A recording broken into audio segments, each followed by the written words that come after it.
When the place you come home to becomes a war zone, it doesn't feel good.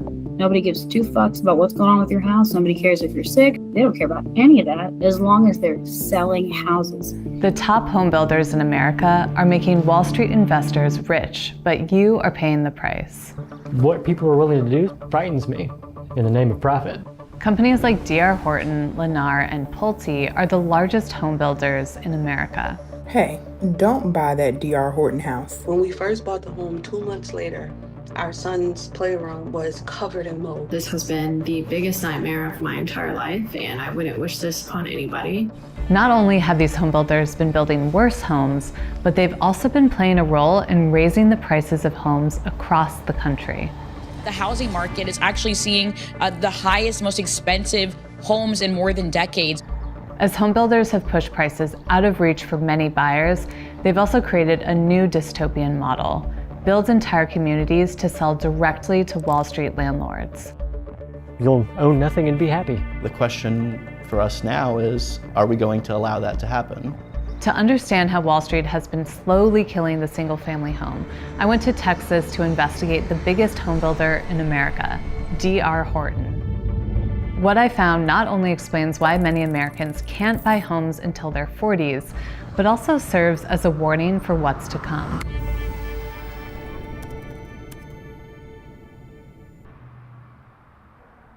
D.R. Horton currently builds about 1 out of every 7 new homes in America.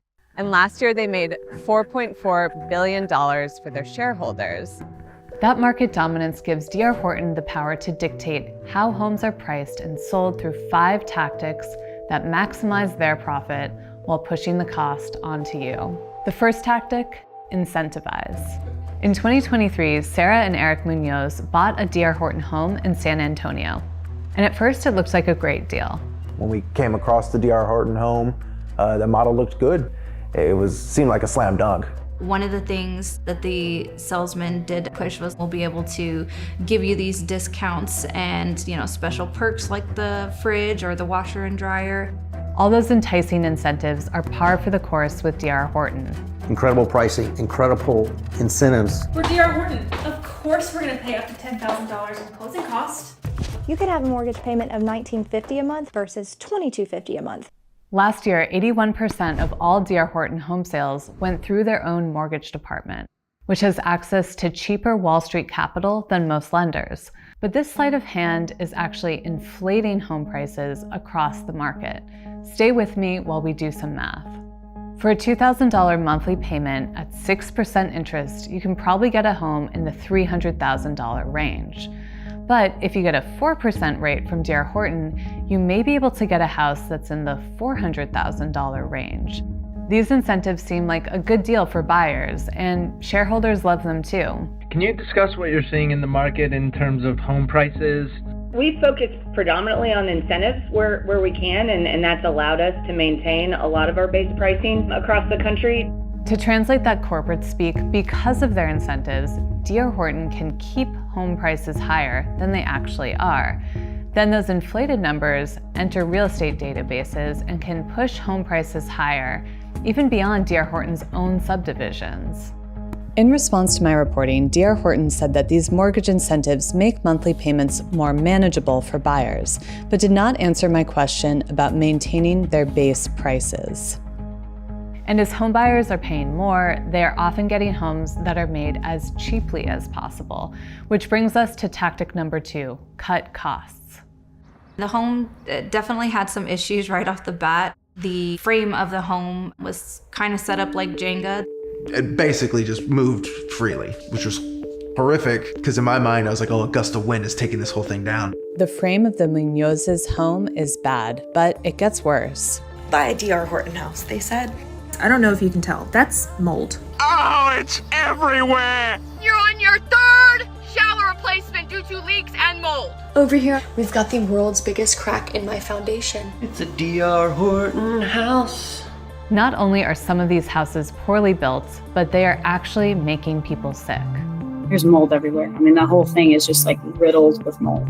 And my daughter had these nosebleeds that were so bad. She had blood tears, which was absolutely terrifying and insane. Never seen anybody have blood come out of their eyes unless they're having a literal aneurysm. It's really fun to have your 6-year-old ask you if they're going to die, and you legitimately don't have an answer for them because you don't know what the hell's going on. After speaking with homeowners like Madeline, I asked D.R. Horton to comment on these recurring mold issues. They responded that they stand behind their homes with comprehensive warranties and a dedicated customer care team. It seems like it would be bad business to construct homes that make your clients sick, but that hasn't been the case for D.R. Horton. Last year, they spent $194 million on home repairs and litigation costs. That's a lot of money, for sure, but it's only about 4.5% of what their shareholders made in the same year. On the stick and brick side, is there still opportunity to take more cost out?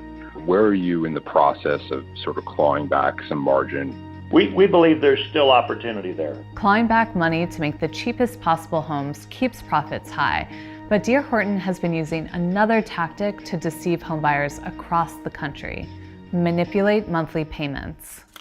A new class action lawsuit alleges that D.R. Horton has been intentionally deceiving homebuyers about their monthly payments to sell people more expensive homes. The Munoz family experienced this firsthand. They had been paying about $1,000 a year in property taxes, and then it suddenly went up to $6,500 a year. My mindset was, all I had to do was work a little more, maybe catch a second, third job. I was very pregnant at the time, so it was just a lot for me to handle. I told my husband, I can't do this anymore. It was not easy to come to the realization like we probably have to let go of the house that was sold to us as a dream. The Munoz family didn't know that buried in their contract was a notice that their monthly payments could go up.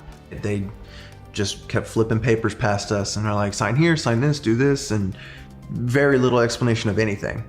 The Munozes claim that the D.R. Horton agent didn't explain that the property taxes were assessed for a piece of land with no actual house on it. Then that number was built into the monthly payment to make it look like the house was within their budget, even though it wasn't. This home that we came into in the beginning that was just picturesque, as we're loading everything up and driving away, it's just like leaving behind a nightmare in the distance. Now plaintiffs across the country who experienced this alleged monthly payment suppression scheme are seeking RICO charges. Meanwhile, D.R. Horton and their main competitor, Lennar, are profiting from a different tactic: sell directly to investors. This Lennar home is going to be 661 square feet. And if you go onto Lennar's new investor portal, you can see exactly how much investors can make off of a home like this. To understand the impact of investors in these new developments, I went to a Lennar community on the outskirts of Dallas, where I met Sonia Nelson.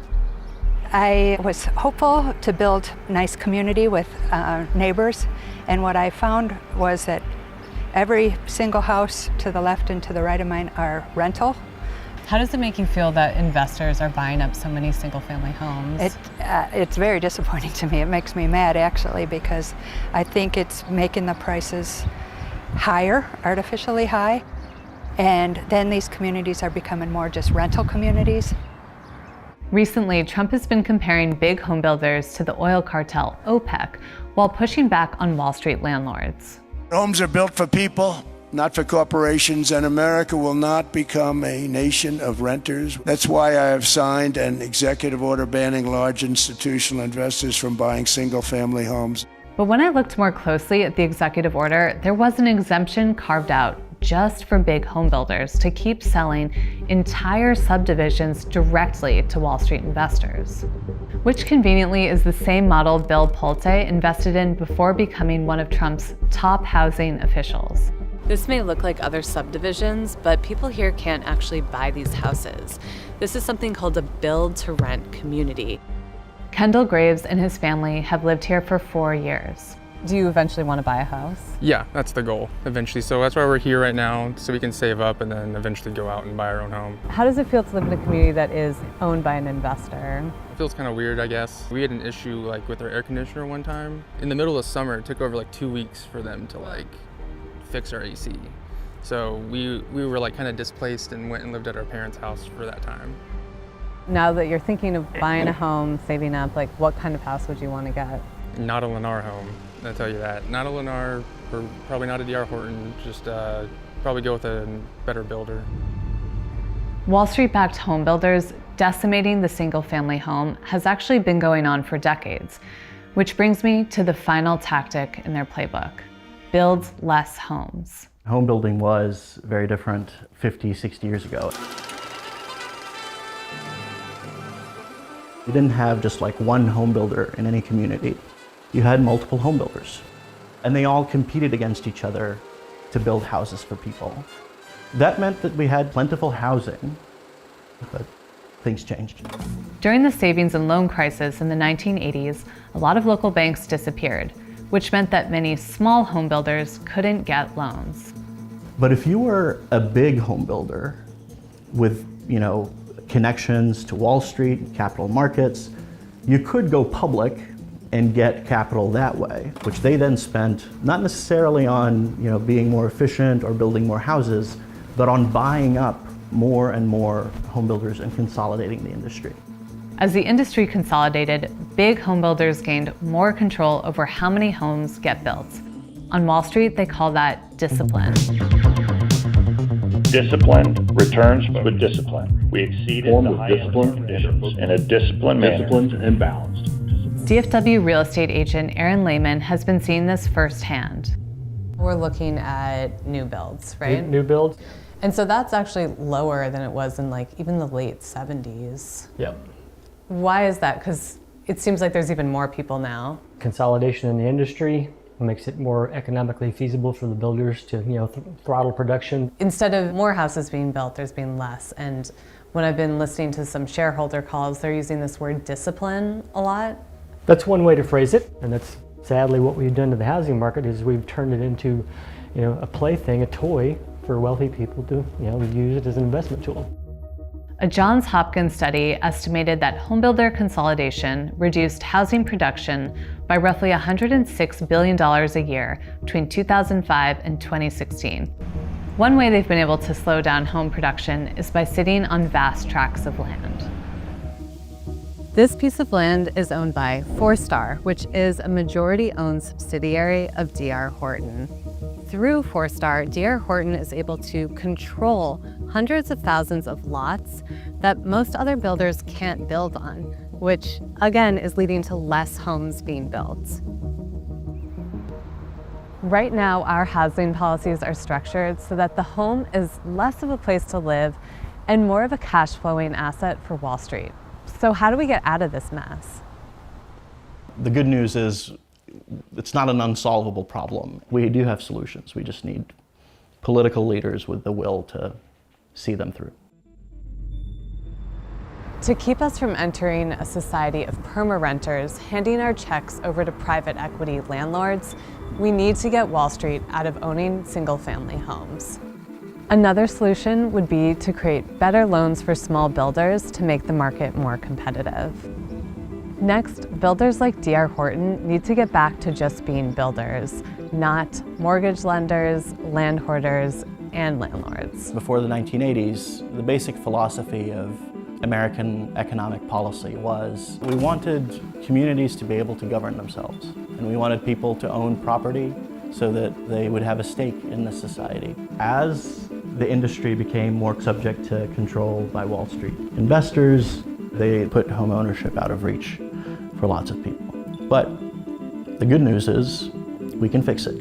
We've fixed it before, and we can do it again.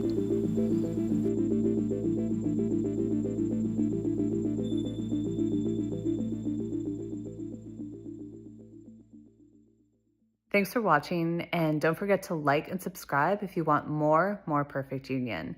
If you have any story tips, you can send them to stories@perfectunion.us.